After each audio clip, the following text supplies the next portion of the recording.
ඔයාලා දන්නවද නිදහස් දිනයක් සැමරෝට අපි ඇත්තරම නිදහස් මිනිස්සු නෙවෙයි වහල්ලු කියලා.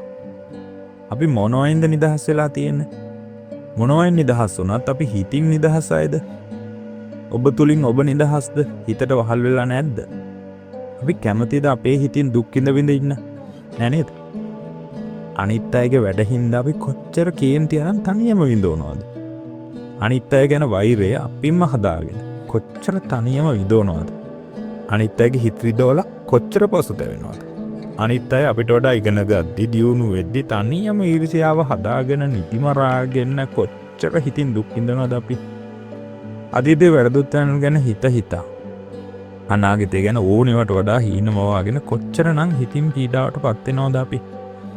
ඉතින් අපි කවුරුන්වත් කැමති නෑ හිතින් දුක් විඳින්න ඉන්න. සරලව සැහැල්ලුවෙන් සතුටු ඉන්නයි අපි හැමෝම කැමති. ඒත් අපි පුරුද්දට වගේ අනිත් අය කරන දේවල් හින්දා තනියම තරහ, වෛරය, ඊර්ෂ්‍යාව, ලෝභය වගේ දේවල් හදාගෙන අපිම දුක් විඳිනවා. මේක ස්වභාවිකයි වගේ හිතුණට ඇත්තටම ස්වභාවික නෑ. මොකද එහෙම හිත නරක කරගන්නේ අපිම හින්දා.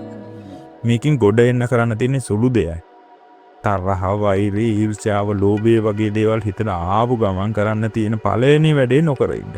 කියන්න තියෙන පළවෙනි වචන සෙට් එක නොකිය ඉන්න.